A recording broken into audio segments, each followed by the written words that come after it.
And now we are here with our first guests, John and Karen Wilson.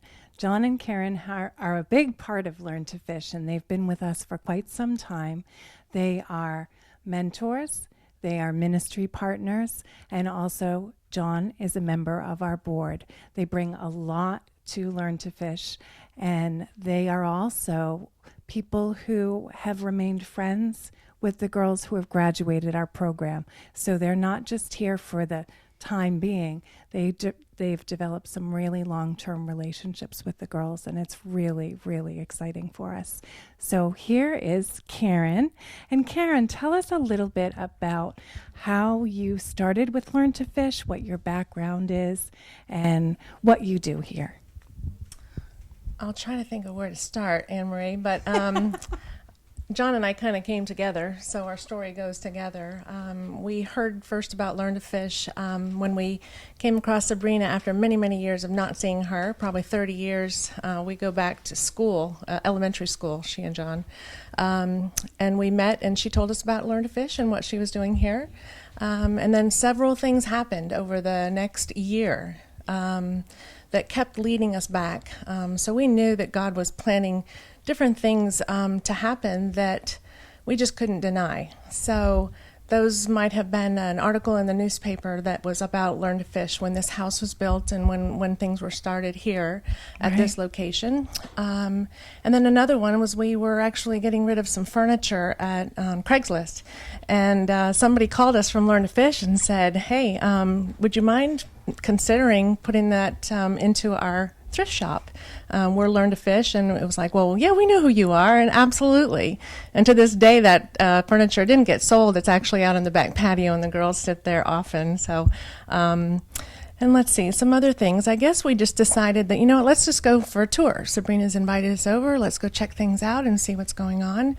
And we actually came together, and I think we sat with Sabrina. We might have met Aqua back at that time, Anne-Marie, Sean. There's some other names that come to my mind. But I believe at that point we didn't really know what we wanted to do here. We just felt that God was leading us here and that we were drawn to this place in some way.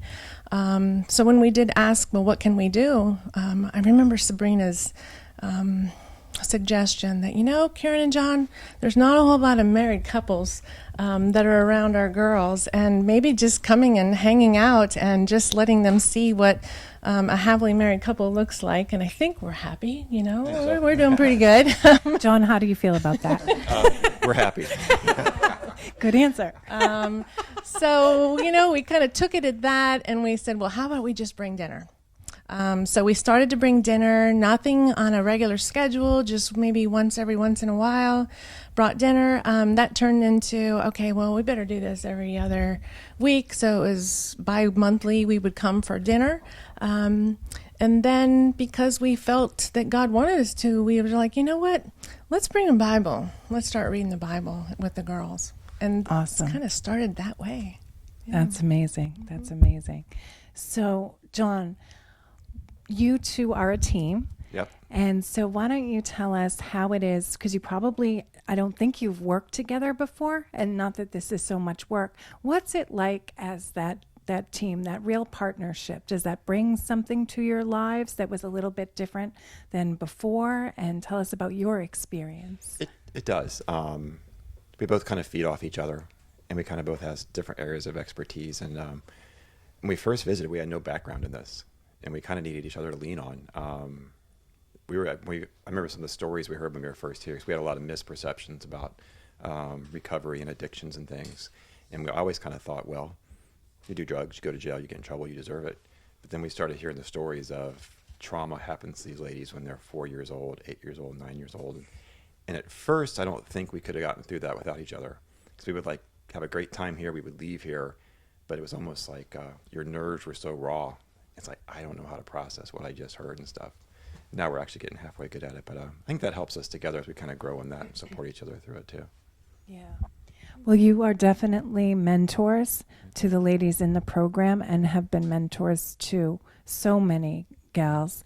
And I know that you continue the relationship after they've graduated. And I know that the women look up to you. I know that personally. And they call you for different things, for advice. How does that make you feel? That must be exciting. We didn't really plan on it to be that way. I think when we first started, it's been right at 3 years, we kind of had these boundary lines that we would say, we're not going to cross this line. And we crossed every line we said we would. We wouldn't cross. All right. But no, I mean, 2 days ago, somebody called and said, I've got a job interview tomorrow. Will you pray for me? And we talked about interviewing, and it just makes you feel good that they remember you. And not everybody does, but every once in a while, somebody will call, can you help with a resume?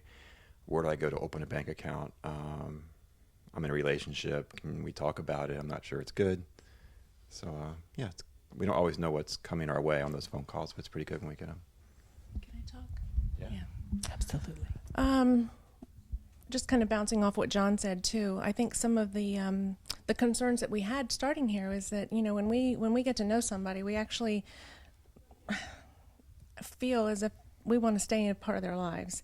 And one of the concerns we had is after they left the house, it's like, well, are we ever going to see them again? And is it okay to see them again? And what do we do? So we were a little timid at first, but it's become to the point where I believe one of the girls that we first really encouraged a relationship with us afterwards, I asked her, I said, well, what would help you? What would help you, something that we could do?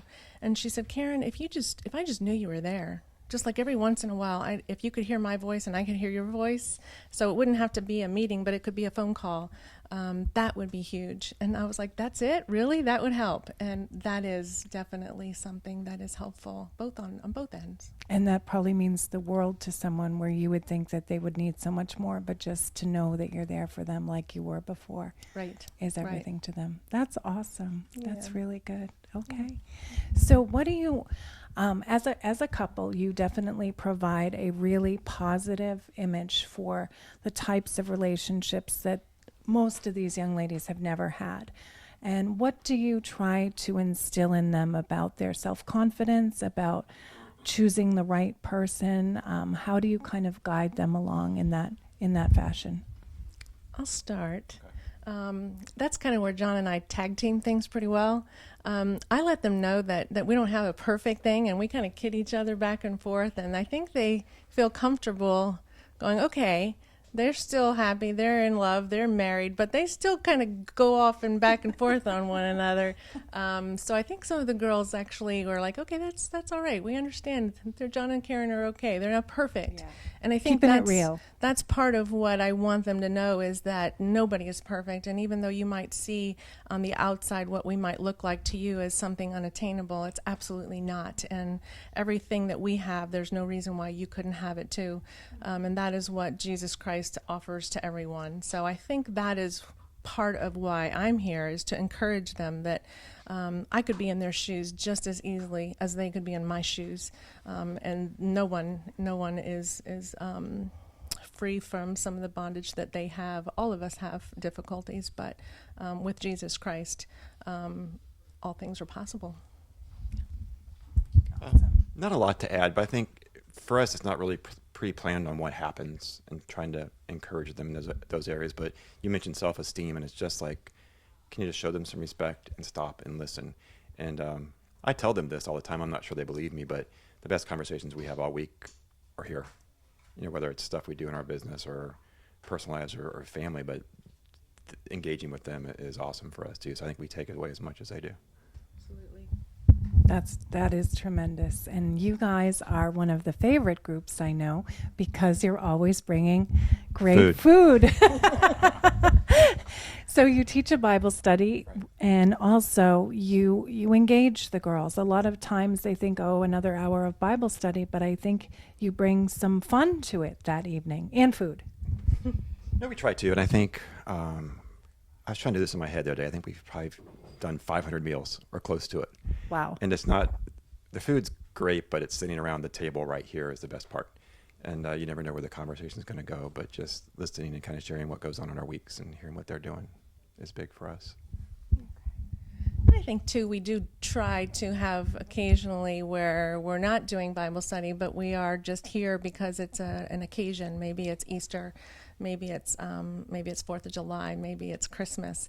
But to let them know that, we care about you all the time, and just to have an opportunity to have a normal conversation and around a table, it really does feel like a family. And even though the girls come in and then they leave, the same ones may come back, but it's usually a different group, and the family environment still feels intact because of the consistency of what's happening here. So, and we hope that we provide some of that consistency. I think as we've been here over the years, we've learned that the girls talk about us to the new girls. And so it's become easier and easier to come in because word of mouth says, hey, Karen and John are all right. And we're like, well, are you sure? You want to ask me? It's okay if you don't trust us. But there is a level of trust that begins from the moment we walk in the door because somebody else has already talked to them about us. So that's awesome. Yeah. That is, and I think they think you're more than all right. You too, John. Thanks. So, John, you are a member of our board, and if you could you just share with us some of the things that you would like to be a part of and some of the things that you see for Learn to Fish in the future? I think the nice thing about it is Sabrina and the leadership here gives us the ability to kind of plug in where we think we can. Getting to know staff is awesome. I'm trying to encourage them, and they encourage us too, because we encounter things here we don't know about, and we ask staff about it. But I guess what I'm overwhelmed with here is when a girl comes into the doors here, her life is going to change, period. Even if she doesn't complete the program as we would like her to, her life will absolutely change. So you get to see life change every time you're here. And then after that, a lot of times you get to see lives saved, because there's situations that the girls are brought out of when they enter the door here, and this is a safe place. And then on top of that, you get to see sometimes generational change. Something positive happens to them here that helps maybe mend a relationship with a child or with a parent outside. So I would just like to see more of that. I mean, I think I'm overwhelmed by how things operate here and how good they are. So I don't really have any real specific suggestions. I'm also overwhelmed by the people who plug in. I don't know anybody who's not toured here and not one to be involved somehow. Because when you see what goes on, you're going to be, even if it's not your expertise, you're going to love it here. So, John and Karen, can you tell us a little bit about how you speak to people that you know in the community, whether it's colleagues or friends, about how they could become involved with Learn to Fish, and what are some of the things you'd like to see happen amongst your peers? I think there's a lot of opportunity. And I think if you're an individual or organization thinking about being involved here, it's like, first of all, you can trust the organization here. If you're going to participate as a financial partner, your money's well spent. Things are run very, very lean around here, but if you look at the quality of the program that the girls get here compared to what it would cost elsewhere, it's crazy. And you have places that charge $25,000 and $30,000 a month, and we do that on a shoestring, but provide as good a service here. So I think if it's financial, you can trust where your money is going. And I think other than that, don't think you have to be tied into this community or have expertise in this. If there's something that you're good at, there's a place for you here. Whether it's teaching, whether it's something even like teaching cooking, teaching family skills, whatever it is, it's a place to do that. And it doesn't have to be on the front line. There's like back support that's very, very important here too. So in general, that's how I would kind of put it. Great. My response, I think, to my peers, and why it would be a good thing to learn more about Learn to Fish and to offer help in this environment, is that everyone who is here is at a place where they're willing to take help for the most part, and really want to change their lives. So for me to be able to be a part of that provides something for the ladies, but what I get back in return is just immense.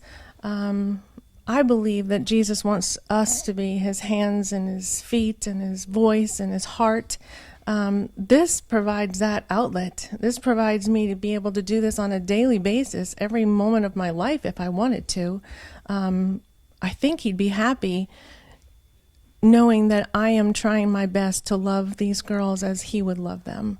And I think that's where Learn to Fish outshines many of the other organizations. It's truly believed here by everyone that that's the purpose of this ministry. And now we're here with Karen Tidwell of Samaritan Counseling. Karen is a licensed mental health counselor who's worked with the girls from Learn to Fish for about, how long now, Karen? Actually, for about a year, I've been with Samaritan Counseling Services of the Gulf Coast. And I know that the partnership between our agency and Learn to Fish has extended back to 2013. 3 years. So there's been some of my colleagues at Samaritan Counseling who have been starting off with the program, and I was hired a year ago. And when our director, Rick Howell, asked if I would like to help with the Learn to Fish ladies, I was really glad and thought it would be a great match. Absolutely, and it definitely is. Karen is loved by the ladies that Learn to Fish. She has brought them through some tremendous changes. She's a trusted confidant and someone that they can go to for just about anything, and we are really blessed to have her. So Karen, tell me a little bit about what is a typical session like with you, with the girls? Okay, thank you. Well, I meet with the girls individually, and those sessions are very sacred. They're confidential. That means that the woman can talk about anything that is on her heart that's troubling her. She knows that it's not going to go out past the four walls, and it gives her a lot of trust that she can really be honest. Things that we talk about are past issues. You know, a lot of the women that are addicted to drugs and alcohol have been sexually abused. Actually, there's 1 out of 4 girls who are sexually abused before they're 18. But with women alcoholics, the number is 9 out of 10. Wow, that's amazing. And you definitely are someone that has helped them through some of these challenges in their life and bringing out what the underlying cause is of their trauma. Yes, and I think it's very important not to just think about stopping using a substance, but really to think about what the cause is that's causing that young woman to numb herself and her need to disappear from the world, actually. And if we just put a Band-Aid on those wounds, they're going to fester and grow. So what I think is so important is that the woman has a chance to, in a safe environment, uncover those past traumas and process them. We also talk about current struggles, what it's like to live in a place with other women, and the structure and the rules and the interaction. So those are things that the women are free to discuss with me as well. And then we talk about their future hopes and plans. So it's a whole process, and it's really an honor for me to be a part of it and to see the growth in the women. We're very glad to have you here, definitely. And what do you mean by struggles in the house with a bunch of women? It's perfect here, never any chaos. But for the most part, the women do really get along very well. And I think a lot of that has to do with some of the techniques that you teach the women on coping and getting along well with others. And tell us a little bit about what your specialties are with Samaritan Counseling. Well, just to refer back to that past thought, when you have many women together, you have many different personalities, and some personalities are going to rub each other the wrong way. What I share with the women is that if they can learn how to express themselves in an assertive way, but not in an aggressive way, to their co-residents, when they're out, they're going to have employers, they're going to have mother-in-laws, they're going to have people in their life that they can't run away from if they have a conflict with. So learning how to live with other people is a life skill. A life skill so many of us could definitely use. So tell us a little bit about what do you see for your part in the future of Learn to Fish, because we hope that this is a very long-term relationship, because you've brought a lot to the table here, and we would like to see you very long-term with us. Well, thank you. I hope to be with Learn to Fish as long as I'm with Samaritan.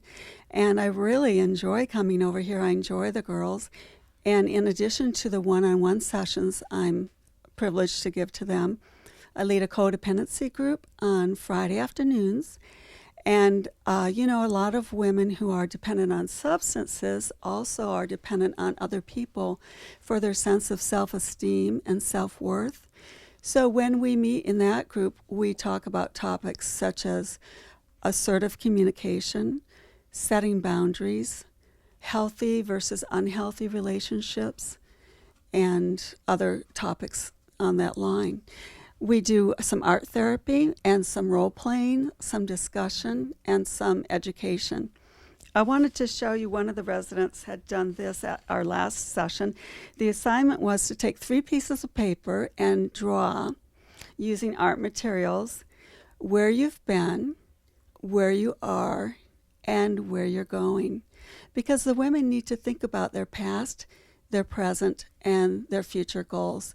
So this resident drew a picture of where she was, which is Learn to Fish.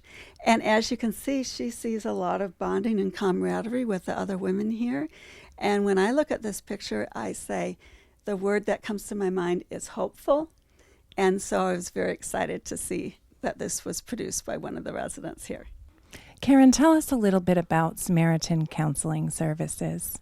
Thank you. Samaritan Counseling Services of the Gulf Coast was established in this area in 1999, and actually they serve Sarasota and Manatee counties. We have 9 locations within those counties where we have offices, so we're very convenient for people to reach.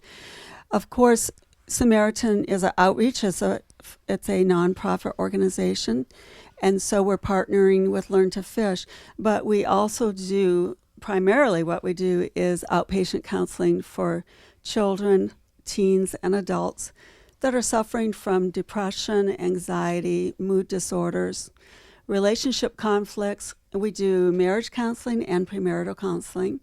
And then we also come alongside churches and perform or lead groups and things that are tailored specifically to churches and their desire. I'd like to give the website, if I could. It's www.samaritangulfcoast.com. If there's anyone out there that needs a counselor and would like to have a faith-based counselor, we're here in the area and we're here for you. And our phone number is 941-926-2959. And I just really want to ask you, if you need help, if you're struggling, just to know that there are people that really do care. Yes, they're a wonderful organization. And tell me, Karen, with all the work that you do with the girls, the many sessions, what would you like them at the end of their stay here when they've graduated? What would you like them to take away with them for the future? Well, what I really would like for them to take away is to know that they are loved, that they are valuable, that their pain that they've had in their past, their trauma, their neglect, their hurtful relationships, that those can be healed, that it's not something they have to always carry with them, and that they can go on and live sober and clean and productive and happy lives. That's my greatest goal for the women here. And now we're here with Lane Ruise of Creative Arts Academy. And Lane is our music teacher, and he provides a lot of fun and learning to the girls that Learn to Fish. So Lane, tell me, how long have you been working with Learn to Fish and the ladies here? I've been working with Learn to Fish for 6 years now. Awesome. Tell us a little bit about what your Creative Arts Academy is all about and how you came to partner with Learn to Fish. Creative Arts Academy is an after-school music program in theater. The children read, write, sing, and play percussion instruments. Is the way it started with Creative Percussion Ensemble 8 years ago. And as of 2014, we became a nonprofit 501c3 Creative Arts Academy, which is located here in Bradenton at Congregational United Church of Christ, 26th Street West in Bradenton. And how did you develop the partnership with Learn to Fish? How did you come to be our music teacher? Sabrina and I have been knowing each other since I was donating the bread to them from Publix and going over to the house and seeing the girls and meeting some of the ladies and sharing the bread with them. And Sabrina thought it would be a good idea if I brought my musical talents to them. And we started out that way off Manatee Avenue some years ago when the Learn to Fish first started out. Awesome. I know you bring a lot of fun to the week and a lot of joy, and you have the girls perform in some different musical performances that you work with your academy. Tell me what you think the girls think about your class and how they enjoy it and what they learn. The girls enjoy being there and sharing their message with me, and I share my message with them about recovery and the message of the music. And it's fun that they get to express themselves verbally and musically and share what they have learned, and I share what I know about music and how to best suit them and what type of music they like. I find the lyrics and the music so that they can learn the lyrics and have Creative Arts Academy join them instrumentally in performing throughout the Manatee, Sarasota County. Great. I know the girls enjoy the class, but it's almost a form of music therapy as well. And I know they learn a lot of Christian music as well as some fun hip hop music that they really get into. And it kind of helps them let loose, right? Yes, gives them a big opportunity to express themselves and enjoy and appreciate different types of music and mingle with the children who like them, as well as they really enjoy working with the children. Yes, I know that they've had a lot of fun. And you were recently at Sun and Fun for a weekend and you did a performance there. Tell us a little bit about that. Yes, it's Sun and Fun in Sarasota on Fruitville Avenue. We gave a 2-hour concert along Poolside where the first group of elementary school students performed for 1 hour, and the Learn to Fish girls participated with them. Then they participated with the middle school and high school group in performing another hour of music right along Poolside, where we stayed Sun and Fun for 3 days, 2 nights. We had 14 cabins where the parents and Learn to Fish and the students enjoyed themselves that weekend. Absolutely. It was one of the most fun adventures for everyone at Learn to Fish for that weekend, and the girls definitely had a lot of fun there. And I know that some of them actually, because you introduced them to music, find that they might have a little interest in this or may want to learn a lesson. Have you found that to be the case sometimes? Oh, yes. The ladies always ask, can we do more? And now can you find this song? And they keep me aware of the songs that they're interested in and what songs are very current. And some who have finished successfully in the program have come back to still be a part of Creative Arts Academy and now perform even with their child who's a part of the program. That's wonderful. So it's really something that continues further after they graduate from here. Yes, and that's the good part about it, that they do take it with them, and it shows me that they are learning and enjoying what I'm doing. Well, I know that they do enjoy it. Absolutely. They come back singing and just more joyful. It's a wonderful break in their week of sometimes dealing with some different emotions, etc. So you bring a lot of smiles to Learn to Fish, and we definitely appreciate that. What would you say, what would you like the viewers to know that you try to instill in the girls that Learn to Fish? What would you like them to take away with them in the future from what you've taught them? To always keep music as part of their life. For many people, music has been a therapy and will always be.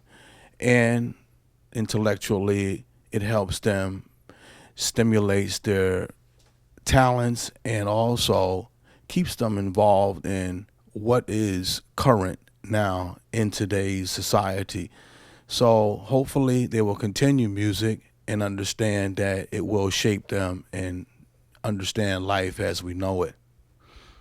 Great. Thank you very much, Lane. And stay tuned. Coming up, we'll have more of our volunteers and leaders to share their experience with you. And now we're here with Tracy Rezepka. She is our nurse practitioner, and her facility is called Something Beautiful Wellness Care. Tracy is an important part of Learn to Fish because she not only counsels the girls, but she also works with them to put them on the proper medication. And some of these gals haven't had that type of one-on-one proper diagnosis in a very long time. So thank you, Tracy. Welcome. Thank you. Tell us a little bit about your background and how you came to be involved with Learn to Fish. Okay, I'm a nurse practitioner, a psychiatric nurse practitioner. I've been a nurse practitioner for many years. I've been a nurse for over 30 years, and I was initially doing adult health, and then I later went back to do psychiatry. One of the things that I found in adult health is that a lot of people have diabetes or high blood pressure, and it's difficult to treat because they don't feel good about themselves, and we need to look at what are the underlying issues emotionally in their lives. And so I went back later and did a psych nurse practitioner program. So I've been doing that now for several years. Awesome. I know that's been very helpful to a lot of the girls here. And I think one thing that Learn to Fish strives to do is to find that underlying cause as to what is making them broken now.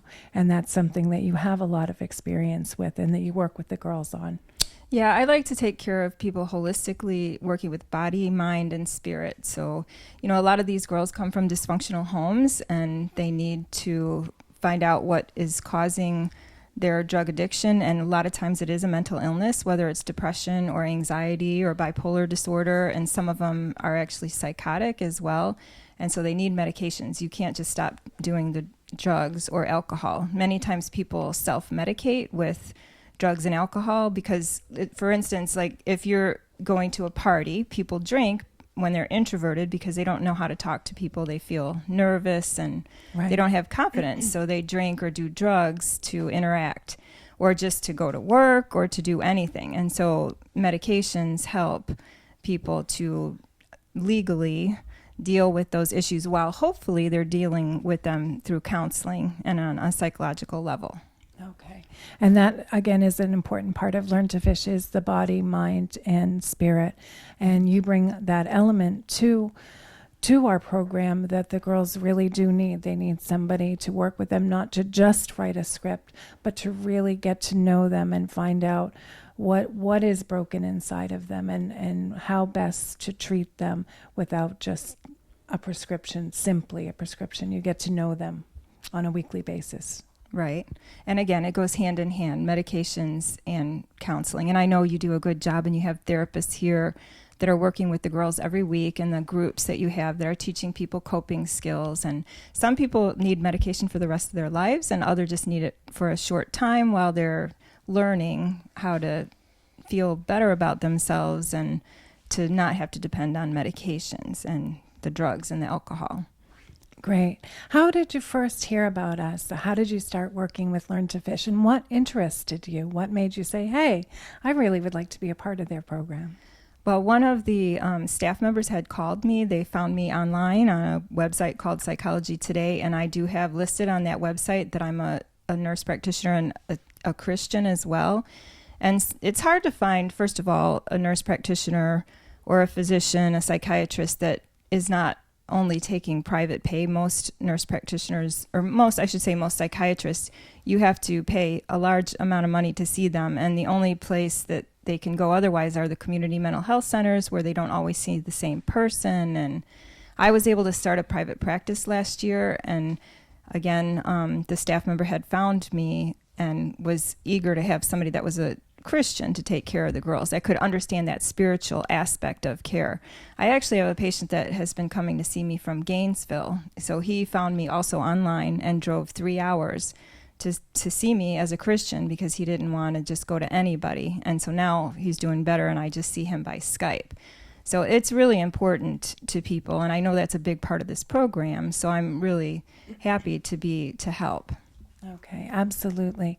So could you take us through a typical session from when you start with a gal, like let's say it's your first time meeting with her, some of the questions you'd ask her, how does it typically go along?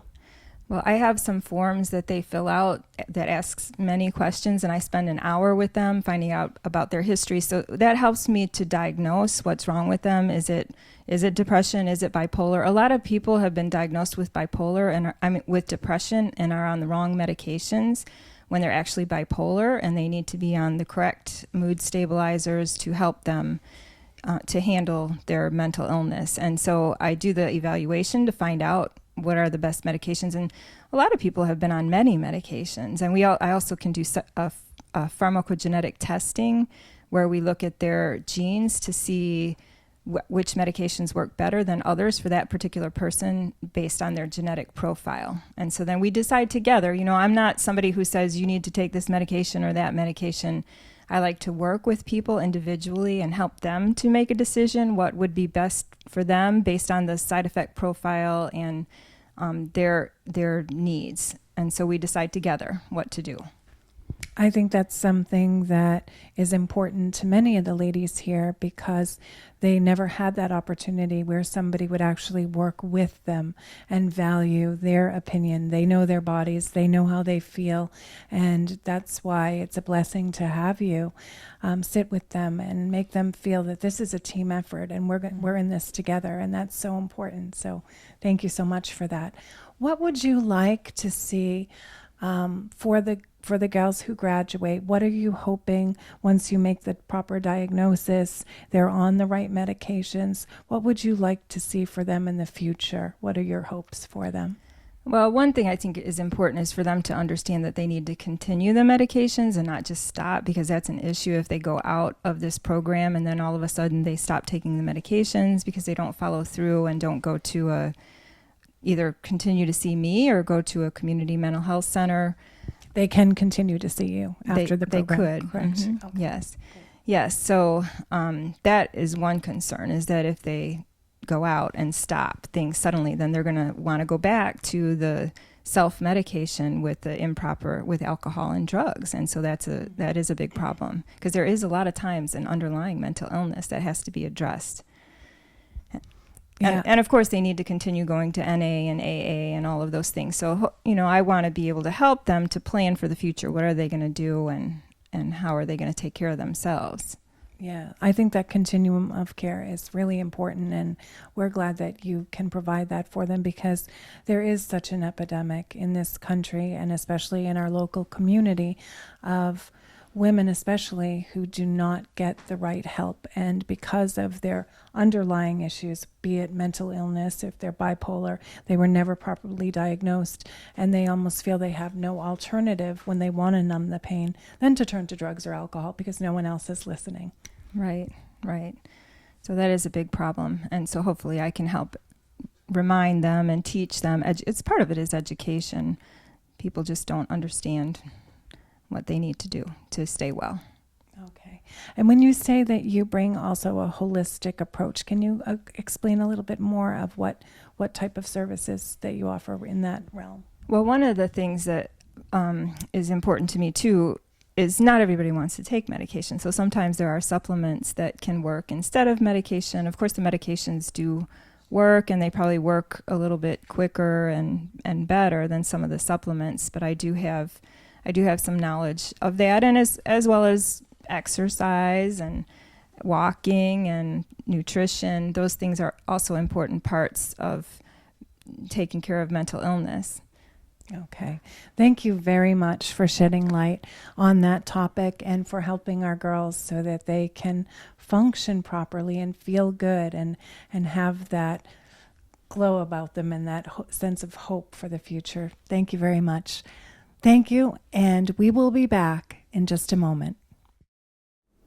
Thank you for watching this episode of Real Women, Real Life, Real Recovery. And thank you for being with us today, Sabrina. Thank you, Anne-Marie. But the real thanks goes to all of our special guests. I'd like to give a special thank you to Karen Tidwell from Samaritan Counseling Services, John and Karen Wilson, Lane Ruise, and Tracy Rizipka. Thank you so much. And we'll see you next time on the Real Women, Real Life, Real Recovery.